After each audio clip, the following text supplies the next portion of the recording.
Good morning. It is Friday morning, April 1st. It's Mavis's birthday today. So if you know Mavis Canagator, between 10 o'clock and noon, you can stop by there and visit with her and wish her a happy birthday. I think she's turning 85. I could be wrong, but she's in her early 80s or mid 80s. Anyway, this is our final day on silencing the lies that steal our confidence. More than enough. You know what? I'm not enough. If I were, I would not need Jesus. Demeaning words from childhood itch like phantom worth, amputated by careless parents, unthinking friends, tactless teachers, and imprudent peers. We wanted a boy when you were born. You were a mistake. We never wanted children. We don't want you on our team. Is that the best you can do? This seat is taken. Words that echo, confirming what we already suspected. We're worthless. Here's the truth. We all have defects and deficiencies. God knows every one of them. He even knows what caused them. And yet He chose you anyway. He chose you before you were born. Consider God's words to Jeremiah. Before I formed you in the womb, I knew you. Before you were born, I set you apart. I appointed you as a prophet to the nations. Jeremiah 1 verse 5. Long before God created the earth, He had you in mind. He decided to adopt you into His family through Jesus Christ and make you the focus of His love. Why?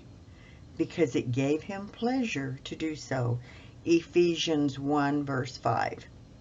Not only did God know you before you were born and choose you to be His child, He appointed you to bear fruit. Jesus said, "You did not choose me, but I chose you and appointed you so that you might go and bear fruit, fruit that will last, so that whatever you ask in my name, the Father will give you." John 15 verse 16. One of the problems is some of the things we ask for aren't according to His will or His purpose for our life. God also planned the specific time and place in history for you to be born. Isn't that amazing? Paul wrote, "From one man He made all the nations, that they should inhabit the whole earth. And He marked out their appointed times in history and the boundaries of their lands." Acts 17:26. How in the world could you or I ever be worthless? It's impossible. The mere fact that we were created to be image bearers of a holy God says otherwise.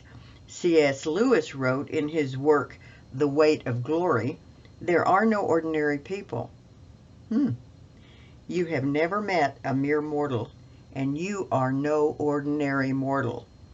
Spend some time thanking God for your great worth today. We hope, sorry about that. Matthew 10:29 through 31. Are not 2 sparrows sold for a copper coin? And not one of them falls to the ground apart from your Father's will.